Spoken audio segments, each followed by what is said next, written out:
आपको इन्वेस्टिंग चालू कब करनी चाहिए, जिसमें आपको ज़्यादा नॉलेज लेने की भी ज़रूरत नहीं है। तो अगर आप यहाँ हर महीना 1000 रुपये इन्वेस्ट कर रही हैं तो आने वाले 5 साल में आपका पैसा डबल हो सकता है। आप कहती है कि आपके पास वक्त नहीं है, नॉलेज नहीं है, पैसे नहीं है इन्वेस्टमेंट चालू करने के लिए, बट इन तीनों का ही सल्यूशन है।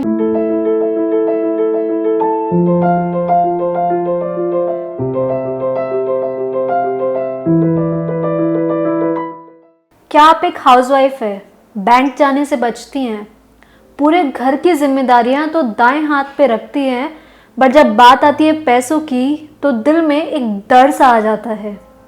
अगर ऐसा है तो ये वीडियो आपके लिए है। नमस्कार, मैं हूँ नेहा नागर, मैं हूँ एक finance content creator.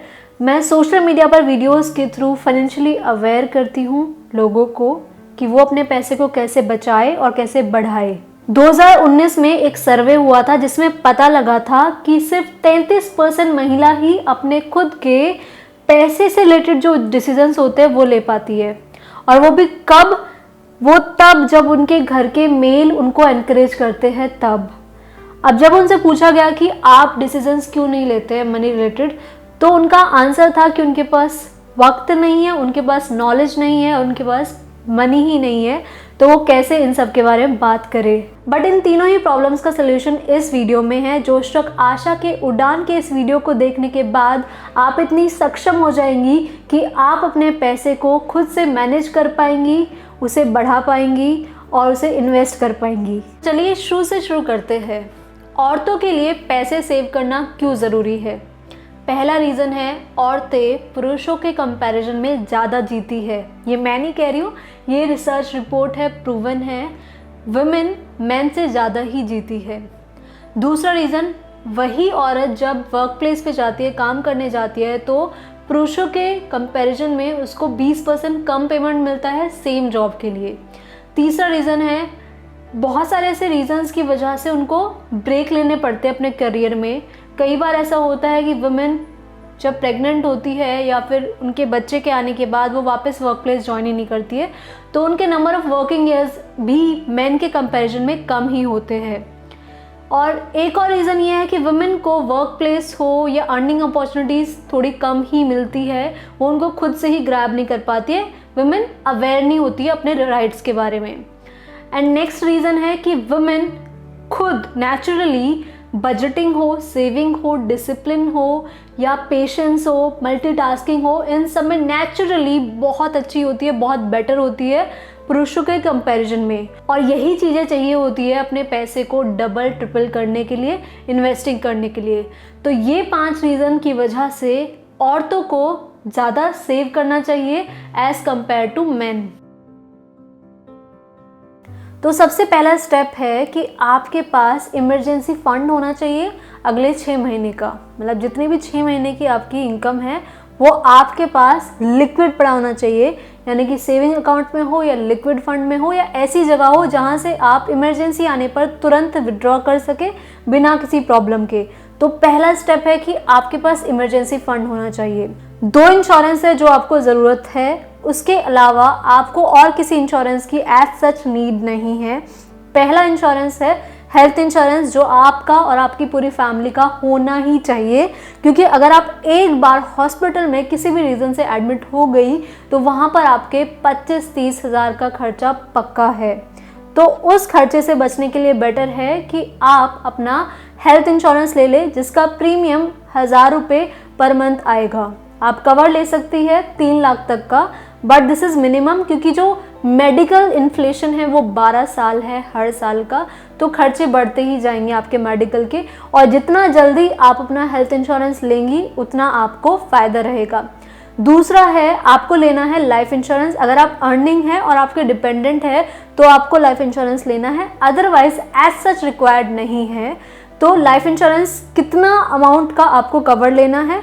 That should be 20 times of your annual income. अगर आप इतना ले लेते हैं तो आपके जाने के बाद आपकी फैमिली सिक्योर हो जाएगी। अगर ऐसा कुछ होता है तो आपने इमरजेंसी फंड बना लिया है अपने लिए और आपने इंश्योरेंस भी ले लिए है, तो इसका मतलब है कि आप काफ़ी हद तक सिक्योर हो गई हैं। अब आगे आपको कहाँ इन्वेस्ट करना चाहिए, उसके लिए आपको अपना प्रॉपर फाइनेंशियल प्लान बनाना चाहिए कि आप आने वाले वक्त में कहाँ कहाँ पैसे खर्च कर सकती हैं। कैसे? आपको अगर कोई स्कूटी लेनी है, गाड़ी लेनी है, तो कब लेनी है? 2 साल बाद। उस वक्त उसकी कितनी वैल्यू होगी और वो जो पैसा आप उस वक्त खर्च करने वाली है वो आपका कहाँ से आएगा? 5 साल बाद अगर आप लोग घर ले रहे हैं तो उसका पैसा, उसका डाउन पेमेंट कैसे करेंगे आप, ईएमआई कैसे करेंगे? तो आपको ये पूरा प्लान बनाना है। अपनी खुद की अभी की करंट सिचुएशन देखनी है कि इतना आपने इनकम कमाया है, इतना आपके एक्सपेंसेस है और इतने आपके फ्यूचर के ये गोल्स है और इसको आप ऐसे अचीव करेंगे। तो जब आप ये पूरा प्लान बना लेंगी तो आप लाइफ में बहुत ज़्यादा क्लियर हो जाएंगी और आप बहुत कॉन्फिडेंट भी नज़र आएंगी अपनी फैमिली के सामने, अपने कलीग्स के सामने। तो ये 3 स्टेप आप ज़रूर फॉलो करें। फिर 4th स्टेप है कि आपने जो गोल्स लिखे हैं कि आपको इतना अमाउंट अचीव करना है 5 साल बाद, तो उसके लिए आपको आज से ही इन्वेस्टिंग चालू करनी है। मान लीजिए कि आपको 5 साल बाद एक गाड़ी लेनी है जिसके लिए आपको 6 लाख की ज़रूरत पड़ेगी। अब वो 6 लाख, आप उसके 6 लाख के आप 20% डाउन पेमेंट करना होगा उस वक्त। तो वो 20% का डाउन पेमेंट आप कैसे जुटाएंगी? वो आज से आप हर महीना 500 रुपये इन्वेस्ट करना चालू करती है या सेव करना चालू करती है तो 5 साल में वो पैसा आपके पास एक्यूमुलेट हो जाएगा। तो इस तरीके से आप गोल के अकॉर्डिंग अपना अमाउंट चूज करें कि इतना इन्वेस्ट करना है और वो कहाँ इन्वेस्ट करना है गोल के अकॉर्डिंग। कि शॉर्ट टर्म है तो 5 साल बाद पैसे ज़रूरत पड़ेगी तो चलो ठीक है, म्यूचुअल फंड में लगा सकती हूँ। लेकिन अगर उससे और भी लॉन्ग टर्म है तो आप ऐसे म्यूचुअल फंड या फिर ऐसे इंस्ट्रूमेंट्स में लगा सकती है जहाँ आप थोड़ा सा रिस्क लेकर और ज़्यादा रिटर्न्स कमा सकती है।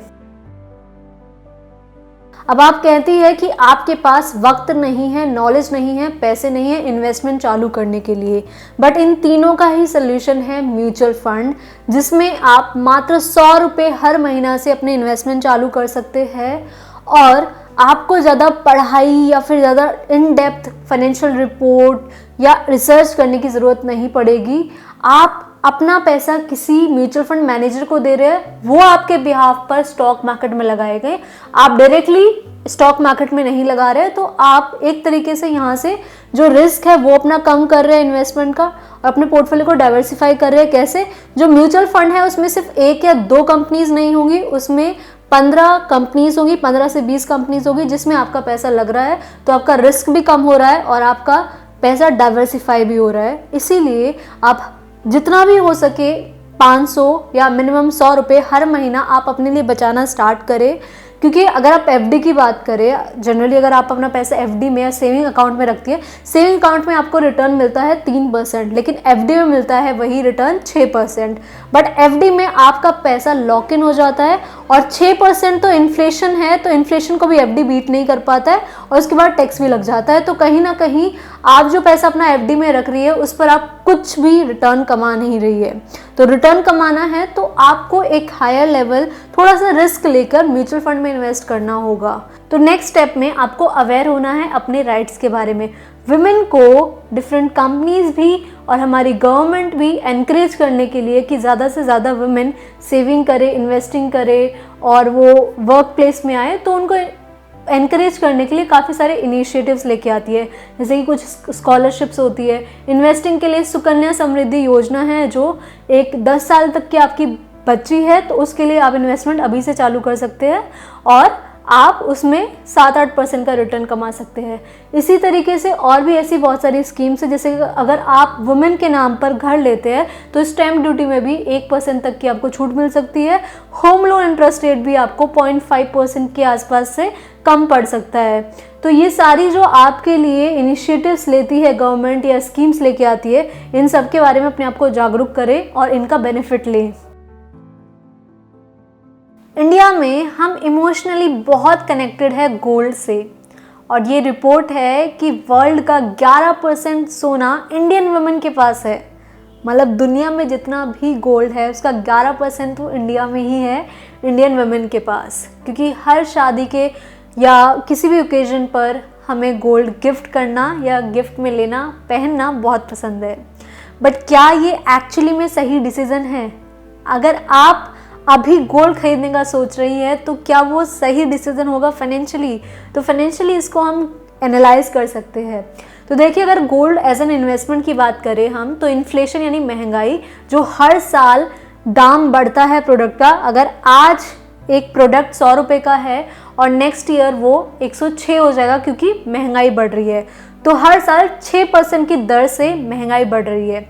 अब गोल्ड ने जो रिटर्न दिया है 100 साल से ज़्यादा का ट्रैक रिकॉर्ड है, क्योंकि गोल्ड सदियों पुराना है, तो गोल्ड ने जितना भी रिटर्न दिया वो इन्फ्लेशन बीटिंग यानी 6% से ऊपर ही दिया है, 9-10% के आसपास। तो अगर इन्फ्लेशन बीटिंग के पॉइंट ऑफ व्यू से देखा जाए, टैक्सेस के बाद भी gold is a good investment option. But क्या आपको फिजिकल गोल्ड में इन्वेस्ट करना चाहिए? अब फिजिकल गोल्ड में क्या प्रॉब्लम है? एक तो स्टोरेज का प्रॉब्लम है कि हमें स्टोरेज कॉस्ट इंकर करनी होती है बैंक की, अगर घर पे रख रहे हैं तो चोरी का डर होता है। दूसरा, इसे मेकिंग चार्ज चला जाता है 15%। जैसे ही आप गोल्ड को दुकान से बाहर लेके आ रही है तो 15% वैल्यू तो उसकी वहीं कम हो गई। अब उसको बेचेंगे तब भी वो कुछ पैसे काट के ही आपको देगा। तो जो फिजिकल गोल्ड है, जो हम ज्वेलरी की फॉर्म में रखते हैं, उसकी वैल्यू इस तरीके से कम हो जाती है। अब इसका सोल्यूशन क्या है? ये जो कॉस्ट है ये हम कैसे बचा सकते हैं? तो इसके लिए सोवरिन गोल्ड बॉन्ड है, सरकार की एक स्कीम है। ये एक तरीके से पेपर गोल्ड है कि गवर्नमेंट आपके बिहाफ पर गोल्ड रखेगी, लेकिन आपको गोल्ड देगी नहीं, आपको देगी सिर्फ एक पेपर कि आप इतने गोल्ड के हकदार हैं। अब आप सोवरिन गोल्ड बॉन्ड में क्यों इन्वेस्ट करेंगे? क्योंकि आपके मेकिंग चार्ज नहीं लगते और चोरी का या खोने का कोई डर नहीं है, और इन्फ्लेशन बीटिंग रिटर्न यानी 9-10% का रिटर्न तो आपको इसमें मिल ही रहा है लॉन्ग टर्म में। अब इसमें आप इन्वेस्ट करने का एक और फ़ायदा है, वो ये है कि गवर्नमेंट आपको 2.5% एक्स्ट्रा दे रही है मार्केट रिटर्न के हिसाब से। मान लो कि पिछले 5 साल में गोल्ड ने रिटर्न दिया है 10%, तो 2.5% गवर्नमेंट भी अपनी तरफ से देगी। तो सोवरिन गोल्ड बॉन्ड ही सही तरीका है अगर आप गोल्ड में इन्वेस्टमेंट करना चाहती है। तो आपके पास जो ज्वेलरी है, अब आप डिसाइड कर सकती है कि वो ज्वेलरी है, ठीक है, अब आपको नई ज्वेलरी लेनी है as an investment point of view से, तो आपको ज्वेलरी नहीं, आपको सोवरिन गोल्ड बॉन्ड में इन्वेस्ट करना चाहिए। पहली गलती है कि हम खुद को बिना जाने इन्वेस्टिंग चालू कर देते हैं। तो जो मैंने आपको फाइनेंशियल प्लान के 5 स्टेप बताए थे, पहले वो आप करें। आपके पास इमरजेंसी फंड हो, इंश्योरेंस हो, आपके पास फाइनेंशियल प्लान हो, आप समझते हो इन्वेस्टमेंट प्रोडक्ट्स को, तब आप अपनी इन्वेस्टिंग की जर्नी चालू करें। एक और गलती जो हम करते हैं कि अगर हमें एक प्रोडक्ट समझ में आ रहा है यानी कि म्यूचुअल फंड, तो हम अपना सारा पैसा म्यूचुअल फंड में लगा देंगे। ये भी आपको नहीं करना है। आपको डिवाइड करना है अपने पोर्टफोलियो अमाउंट को। अगर आपके पास 100 रुपये है तो जो आपको ज़्यादा समझ में आ रहा है और जो आपके अकॉर्डिंग बेस्ट फिट बैठ रहा है, आपके रिस्क टेकिंग कैपेसिटी के अकॉर्डिंग, आपके गोल्स के अकॉर्डिंग, आपके फाइनेंशियल प्लान के अकॉर्डिंग, उसमें आप ज़्यादा पार्क कर सकते हैं। मान लीजिए 50%, और बाकी का 40% आपको डाइवर्सिफाई करना है। आपने 10% गोल्ड में डाल दिया, 10% आपने बॉन्ड्स में डाल दिया, 10% आपने फिक्स्ड इनकम इंस्ट्रूमेंट्स में डाल दिया, जैसे कि सुकन्या समृद्धि योजना, पब्लिक प्रोविडेंट फंड या बाकी किसी बॉन्ड में आपने डाल दिया। तो आपको डाइवर्सिफाई करनी है अपनी इनकम। तीसरी गलती हम करते हैं कि हम वेट करते रह जाते हैं, हम स्टार्ट ही नहीं करते हैं इन्वेस्टिंग को, हम स्टार्ट ही नहीं कर पाते हैं। तो जितना जल्दी आप इन्वेस्ट करेंगे उतना ज़्यादा आपको रिटर्न मिलेंगे, बेनिफिट मिलेगा। अगर मान लीजिए आप 25 के हैं और आपके ब्रदर 35 के हैं, तो आप आज से 5,000 रुपये हर महीना इन्वेस्ट करना चालू करते हैं और आपके ब्रदर 10,000 हर महीना। तो 10 साल बाद या 20 साल बाद आपके ब्रदर से आप ज़्यादा रिटर्न कमा रहे होंगे, क्योंकि आपके पास इन्वेस्ट करने का टाइम ज़्यादा है। जितना ज़्यादा टाइम आप दोगे अपनी इन्वेस्टमेंट्स को, उतना ज़्यादा वो कंपाउंडिंग यानी इंटरेस्ट पर इंटरेस्ट कमाएंगे और आपकी जो रिटर्न्स है वो ज़्यादा हो पाएंगे उन लोगों से जो लेट स्टार्ट कर रहे हैं। एक और गलती हम करते हैं वो है कि हम स्टार्ट ही नहीं करते इन्वेस्टमेंट्स। अब मान लीजिए कि आपकी उम्र है 25 साल और आप आज से ही हर महीना 7,000 इन्वेस्टिंग चालू करते हैं अपने रिटायरमेंट के लिए। आप 60 पे रिटायर होना चाहते हैं, तो आपके पास है अभी 35 साल इन्वेस्ट करने के। और क्योंकि म्यूचुअल फंड में आपको रिटर्न मिलता है 14 से 15%, तो आपका जो रिटायरमेंट कॉर्पस है वो हो जाएगा 7 करोड़ जब तक आप रिटायर होंगे। वहीं पर अभी आपके बड़े भाई हैं जिनकी उम्र है 40 साल, अब वो इन्वेस्टिंग चालू करते हैं और वो आपसे हर महीना ज़्यादा इन्वेस्टिंग चालू करते हैं। कहते हैं कि मैं लेट हो गया तो मैं 25,000 हर महीना करता हूँ। अब उनके पास है इन्वेस्टिंग के लिए 20 साल रिटायरमेंट में, लेकिन 20 साल बाद उनका जो कॉपस है वो सिर्फ 3 करोड़ ही हुआ है और आपका हो गया है 7 करोड़। तो ये डिफरेंस है जल्दी स्टार्ट करने में। जितना जल्दी आप स्टार्ट करेंगे उतना ज़्यादा आपको कंपाउंडिंग का बेनिफिट मिलेगा। कंपाउंडिंग यानी कि ब्याज पर ब्याज, जितना टाइम पीरियड ज़्यादा होगा उतना रिटर्न आप ज़्यादा कमाएंगे, जैसे कि आपने इस एग्जाम्पल में देखा। वैसे एक और गलती हम वुमेन बहुत ज़्यादा करते हैं, पर्टिकुलरली हम वुमेन, हम हर चीज़ के लिए दूसरों से ओपिनियन या परमिशन मांगते हैं। भले ही हमें उसकी ज़रूरत नहीं है या हमारी फैमिली को इतना फ़र्क नहीं पड़ता, but still we look up to others कि उनका क्या ओपिनियन है, वो इसके बारे में क्या कहते हैं। तो इन्वेस्टिंग करते वक्त ये मत कीजिएगा, ज़्यादा लोगों से या किसी से आप टिप्स मत मांगिएगा। आप खुद रिसर्च करके खुद समझे और जिन प्रोडक्ट्स को आप समझते हैं उसी में आप इन्वेस्टिंग चालू करें। सेविंग करने के लिए बिना एक थंब रूल है विच इज़ 50-30-20। आप जितना भी महीने में कमा रही है उसको 3 हिस्सों में आप बांट दें। 50% जाएगा आपके एक्सपेंसेस में, रेंट, ग्रॉसरी, बिल्स एटसेट्रा। बाकी का जो 50 है उसमें से 30% आप अपने ऊपर खर्च कर सकते हैं, अपनी इच्छाओं के ऊपर। जैसे कि आपने शॉपिंग करनी है, वेकेशंस पे जाना है या कोई नया आपको फ़ोन ख़रीदना है तो वो आप 30% वहाँ खर्च कर सकती है। लेकिन जो बाकी का 20% है वो आपको इन्वेस्ट ही करना है, वो सेव करना है पहले और फिर इन्वेस्ट करना है उसको कहाँ पर, जैसे कि मैंने अभी आपको बताया था फाइनेंशियल प्लान के अकॉर्डिंग। फ्यूचर के लिए आपको, अपने रिटायरमेंट के लिए, अपने घर के लिए, अपनी गाड़ी के लिए और इमरजेंसी फंड और इंश्योरेंस के लिए इन्वेस्ट करना है। अपने आप को एजुकेट करते रहिए, गुड लोन क्या होता है, बैड लोन क्या होता है, वहाँ पर भी अपने आप को एजुकेट करें और जितना हो सके अच्छे लोन ले। अच्छे लोन कौन कौन से होते हैं जिनसे आपका पैसा बढ़ेगा, जैसे कि होम लोन, आप रियल एस्टेट के लिए ले रहे हैं तो वहाँ पर आपका रियल एस्टेट के थ्रू भी पैसा बढ़ रहा है। लेकिन बैड लोन क्या होगा, जैसे कार लोन। कार एक डेप्रिशिएटिंग एसेट है, यानी हर साल उसकी वैल्यू कम होती है, तो वो हो गया बैड लोन। तो आप उससे बचें। और घर खरीदने के लिए अगर आप होम लोन लेते हैं तो वहाँ पर आपको टैक्स सेविंग का भी फ़ायदा मिलता है। अगर आप एक गृहिणी हैं, आपको एंटरटेनमेंट के लिए टीवी देखना पसंद है, बट उसका टाइम आप लिमिट करके, अभी आप 1 घंटे देख रही है तो आधे घंटे देख के बाकी आधे घंटे दिन का आप अपने लिए दे, अपने आप को आप इम्प्रूव करने के लिए दे। तो जो स्टार्टिंग में मैंने प्रॉब्लम बताई थी कि गृहिणी बोलती है कि उनके पास वक्त नहीं है इन्वेस्टिंग का, तो आपको वक्त बचाना पड़ेगा। और कहाँ से आप बचाएंगी, थोड़ा थोड़ा अपने दिन के आधा घंटा या 15 मिनट निकाल के खुद को आप एजुकेट करके।